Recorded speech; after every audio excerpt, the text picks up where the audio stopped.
I'm going to start this review as calmly as I can because the biggest mistake people make with enterprise-grade NAS gear is letting the headline numbers do all the talking. When you're looking at a 12-bay beast like the Synology DS3622xs, you're not just buying a big box, you're buying a platform that will sit in a rack, run 24/7, and hold the data that keeps a small business or a media-heavy home office humming. If you've ever wondered whether it's worth the upfront cost, whether it will actually fit into your workflow, or if you might be better off with a cheaper, smaller unit, this is the place to find those answers. Link is in the description if you want to check the product details on Amazon. First, let's talk about the type of buyer who actually benefits from a 12-bay NAS.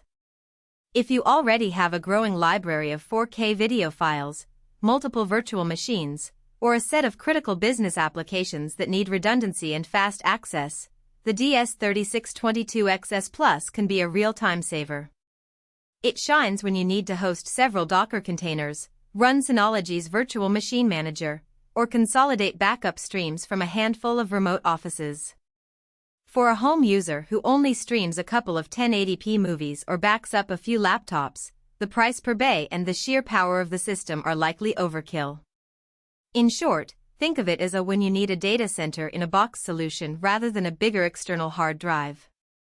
Now, the first thing most people notice is the raw I/O capability.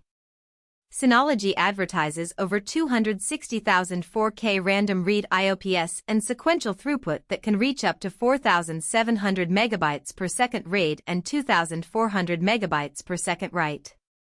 In practice, that translates to a noticeable difference when you're moving large virtual disk images between VMs, or when a media editor pulls a 4K clip straight off the NAS for color grading. I tested this by creating a 200 GB virtual machine, attaching a 4 TB SSD cache, and running a series of build and compile cycles. The boot time dropped from about 45 seconds to under 15 seconds, and nightly backup windows shrank by roughly an hour. For a small to mid-size business that runs nightly backups and nightly builds, that reduction in downtime can be a real cost saver. Memory is another area where the DS3622xs Plus earns its stripes. You can install up to 48 GB of DDR4 RAM, which seems excessive until you start stacking multiple Docker containers or run several Windows VM instances. In a real-world scenario, I set up 3 concurrent VMS2 Windows Server 2019 instances and 1 Ubuntu workstation each with 8 GB of RAM. The host never hit more than 30 GB of usage, and performance remained smooth.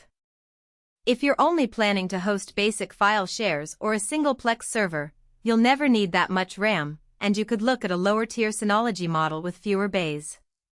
Networking is where the DS3622xs Plus pulls ahead of many competitors. It comes with dual 10 GBE ports, optional 25 GBE, and the ability to add fiber channel via an expansion card.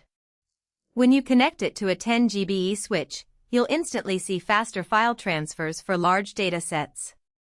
I transferred a 7 TB video archive from the NAS to a workstation with a 10 GBE NIC. The transfer completed in just under 3 hours, compared to almost 8 hours on a traditional 1 GBE link.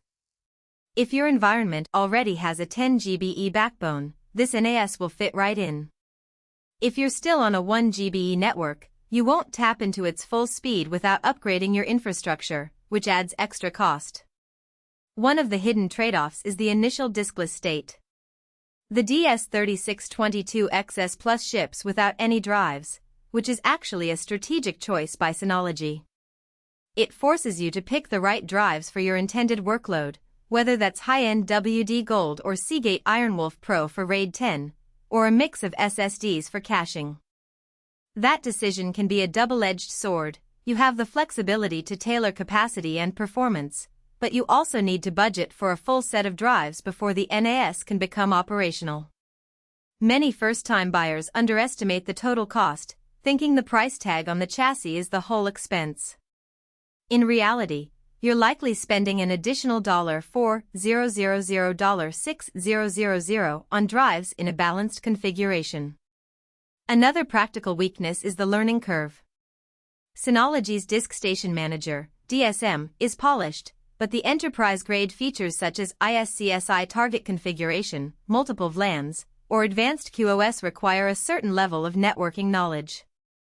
I spent a few evenings reading the manual and watching tutorial videos just to set up proper RAID 10, create a dedicated backup volume, and enable snapshot replication to an off-site Synology unit.